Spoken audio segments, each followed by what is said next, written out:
आदाब मेरे देश के 138 करोड़ देशवासियों।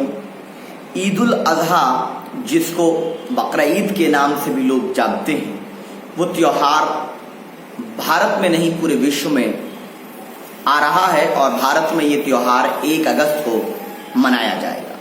लेकिन जैसे ही बकरा ईद यानी ईद उल अजहा आती है, एक गैंग, मानवता नामी फर्जी गैंग जो इंसानियत की बात करता है, वो जिंदा हो जाता है फर्जी गैंग। और वो गैंग हर बार क्या बातें करता है? जीव हत्या नहीं होनी चाहिए। भाजपा के एक विधायक ने कह दिया कि आलू और साग खा करके बकरा ईद मना लेनी चाहिए। एवं कोरोना काल में उसके विपरीत 5 अगस्त को प्रधानमंत्री श्री नरेंद्र मोदी जी 200 लोगों के साथ भूमि पूजन करने वाले हैं। एक तरफ 200 लोग एक साथ नमाज नहीं अदा कर सकते, ये गाइडलाइन है। तो ये जो डिफरेंस क्रिएट किया गया है, ये भारत के संविधान के आर्टिकल 25, आर्टिकल 14 और आर्टिकल 19 के खिलाफ है।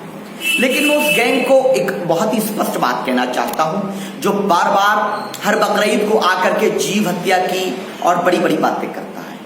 पहले तो ये स्पष्ट कर दूं कि आर्टिकल 25 भारत का संविधान हर व्यक्ति को मजहब की आजादी देता है कि वो अपने धर्म का पालन करे। उसके बाद भी मैं आपको बता दूं कि भारत के अंदर 18 बड़े ऐसे मंदिर हैं जहां पर बलि चढ़ाई जाती है, जिसमें आसाम का एक बड़ा मंदिर भी है। लेकिन हम उस बलि चढ़ाने के समर्थन या खिलाफ इसलिए नहीं हो सकते क्योंकि आर्टिकल 25 में उन हमारे भाइयों को अधिकार है अपने धर्म एवं रीति रिवाज के पालन करने का। तो वहां नजर नहीं आता। ये गैंग जो है, जो ये इको फ्रेंडली गैंग है, इसको तब नजर नहीं आता जब एक बेटी की इज्जत लूट के उसको मार दिया जाता है, रेप कर दिया जाता है, तो इसे जीव की हत्या की फिक्र नहीं होती।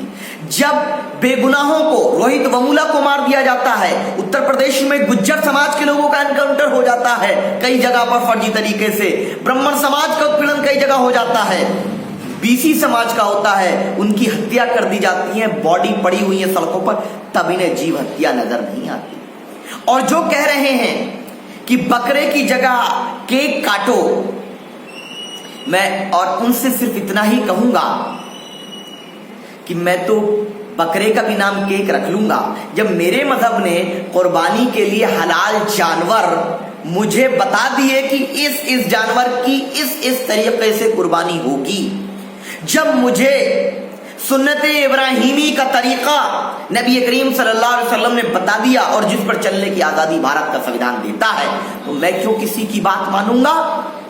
हाँ, हम कुर्बानी भी करेंगे और नमाज भी अदा करेंगे, लेकिन वही काम करेंगे दायरा दस्तूर और तरीके सलीके से और सुन्नत इब्राहिमी जो क़यामत तक रहने वाली है इंशाअल्लाह, उसके एतबार से करेंगे। दूसरी चीज बहुत इंपॉर्टेंट कि जो हमारे मित्रगण कहते हैं कि जीव हत्या कर देते हैं, तो आपको बता दूं ये साइंस का जमाना है। बड़े हमको दुहाई देते हैं, हम साइंस की बात नहीं करते, साइंस की बात सुनिए। साइंस के अनुसार प्लांट यानी कि पेड़ पौधे भी जीव हैं, और जो हम दही खाते हैं सबसे ज्यादा बैक्टीरिया दही में होता है, और दही भी एक लिविंग थिंग है यानी जीव है। तो एक जीव हत्या करके, आपके अनुसार हम उसको जीव हत्या नहीं कहते, हम उसको कहते हैं कुर्बानी। हम उसको कहते हैं कि ये जो जितनी भी चीजें हैं ये इंसान का भोजन है। जो जानवर जायज हैं काटने के लिए, वो हमारे भोजन के लिए ईश्वर ने, अल्लाह ने, ऊपर वाले ने दिए हैं। और 70% लोग मांसाहारी भारत में हैं। 70% तो मुसलमान नहीं है भारत में, उसमें ईसाई भाई भी हैं, हिंदू भाई भी हैं, दलित भाई भी हैं, सिख भाई भी हैं। सबको क्या खाना है क्या नहीं खाना, ये उसका निजी अधिकार है। कोई जबरदस्ती नहीं कर सकता कि कौन क्या खाएगा क्या नहीं खाएगा। ठीक उसी तरीके से 70% हमारे लोग भारत के खाते हैं, लेकिन उसमें से सिर्फ मुसलमान कितने हैं? सिर्फ 15 से 16% हैं। आप बात कर लेते हैं जीव की। जो भाई हमारे शलजम खाते हैं, जो भाई हमारे मूली खाते हैं, गाजर खाते हैं, या जो भी फल या सब्जी पेड़ से उगते हैं और हरे शक्ल में रहते हैं, वो सब के सब जीव हैं। यहां तक कि अगर दाल खाते हैं, क्योंकि दाल को अगर खेत में डालोगे वो भी उग जाएगी, उपजाऊ हो जाएगी वो भी, तो वो भी एक जीव की कैटेगरी में आया, क्योंकि वो जीव का बीज है। अंडा जो है, अंडा भी एक जीव की श्रेणी में आता है। तो आप 10,000 अगर 100 ग्राम आपने दही खाई तो 10,000 बैक्टीरिया यानी कि जीव हत्या करके एक आदमी का भी पेट नहीं भरा अगर एक भैंस काट करके। पहली बात तो ये मजहबी मामला है कुर्बानी को लेकर, लेकिन आम दिनों में बात करूं, एक भैंस काट करके अगर 50 लोगों का 100 लोगों का पेट भरता है तो जीव हत्यारा कौन बड़ा? एक आदमी ने अपने लिए 10,000 बैक्टीरिया यानी जीव हत्या कर दी, वो बड़ा जीव हत्यारा है, या एक जीव की को कुर्बानी करके या उसको ज़बाह करके 50 लोगों ने खा लिया वो बड़ा है? मुझे बता दीजिए, समझा दीजिए मुझे। और मैं चैलेंज के साथ कह रहा हूं, साइंटिफिकली कह रहा हूं कि मैं चैलेंज करता हूं, ये प्रूव करके दिखा दें कि प्लांट जो है वो लिविंग थिंग नहीं है, यानी जीव नहीं है, बैक्टीरिया जीव नहीं है, ये साबित करके दिखा दे। साइंस कहती है इस बात। लेकिन इन सब मामलों से ऊपर उठकर हम सभी धर्म जातियों की आस्था का सम्मान करते हैं।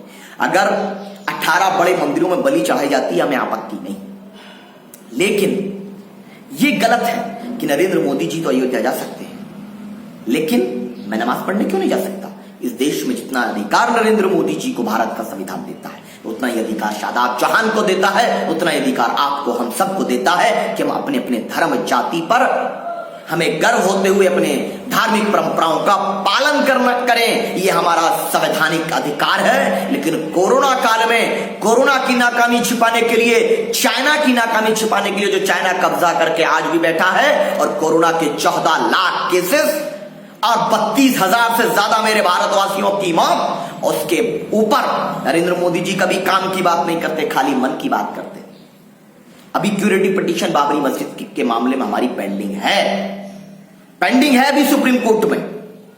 आपको इतनी जल्दबाजी क्यों हो गई? लेकिन आपसे भी कहूंगा कि ये बात मेरी दूर तक सब लोगों तक पहुंचा दें कि बकरा ईद का कोई फोटो वीडियो जो जानवर ज़िबा करते हैं, इन दिनों नहीं, मैं हमेशा से अपील करता रहा हूं ईद, और एक वीडियो भी डालूंगा कि कोई फोटो वीडियो सोशल मीडिया पर कहीं ना डालें, और इस वीडियो को शेयर करें उन लोगों तक जो गैंग रोज उठ करके बात करता है कि जीव हत्या। जब अखबार में हम पढ़ते हैं कि बेटी ने मां का कत्ल कर दिया, बेटी ने बाप की हत्या कर दी, भाई ने भाई की हत्या कर दी, कारोबार की वजह से हत्या कर दी, एक बहन की इज्जत लूट ली गई, जब ये गैंग नहीं जागता, ये गैंग को परेशानी जीव हत्या से नहीं, इस गैंग को परेशानी भारत के संविधान से है, उस संविधान से जिसकी वजह से आज हर धर्म के लोगों को आजादी मिली है। आइए मिलकर के हम कहेंगे, हम बकरा ईद मनाएंगे, बिरयानी कौरमा खाएंगे, गाइडलाइन का पालन करेंगे और करवाएंगे, लेकिन गाइडलाइन कोरोना के संबंधित, कुर्बानी के संबंध नहीं। कुर्बानी का तरीका 1400 साल पहले हमें आकाए दो जहां ने बता दिया है। हमें कुर्बानी का तरीका नहीं सीखना है सरकार से। हाँ, लॉकडाउन का जो कोरोना की गाइडलाइन है उसका सभी भारतवासी पालन कर रहे हैं, लेकिन कलबुर्गी में धार्मिक आयोजन हो सकता है, जगन्नाथपुरी की यात्रा हो सकती है, गंगा स्नान हो सकता है, एक जगह कांवड़िए एक छोटी कांवड़ यात्रा भी हुई, तो फिर और अयोध्या में जा ही रहे हैं प्रधानमंत्री जी, तो फिर क्यों ना 100-150 लोगों को सोशल डिस्टेंसिंग के साथ हर मस्जिद में और जगह पर नमाज पढ़ने की भी अनुमति मिलनी चाहिए। क्या परेशानी है? क्योंकि अभी कोरोना की कोई दवाई तो मिली नहीं। आपने ताली बजाई, कुछ नहीं हुआ। अब तक नई आ गई साध्वी प्रज्ञा ठाकुर, बोल रही है हनुमान चालीसा पढ़ो तो कोरोना भाग जाएगा। ऐसे जोकरों की फौज इकट्ठा हो गई। चलिए हम मान लेते धार्मिक आस्था है, तो धार्मिक आस्था हमारी भी है कि नमाज पढ़ने की इजाजत दीजिए। कोरोना तो वैसे भी नहीं रुक पा रहा है, हो सकता है अल्लाह के करम से ये अल्लाह का अज़ाब चला जाए। कोई आज तक पूरी दुनिया नहीं ढूंढ पाई ना इलाज। हो सकता है कि इस नमाज के जरिए अल्लाह अपने करम से इस वबाई बीमारी को हटा ले, हो सकता है। लेकिन इस गाइडलाइन को हम पालन करने के विरोधी नहीं, लेकिन नमाज पढ़ने की अनुमति होना चाहिए, कुर्बानी करने की अनुमति होना चाहिए, और एमसीडी और जितने भी नगर निगम है उनको सफाई व्यवस्था की जिम्मेदारी देनी चाहिए। कि सफाई व्यवस्था दुरुस्त रहे और बकरों की अवेलेबिलिटी हो।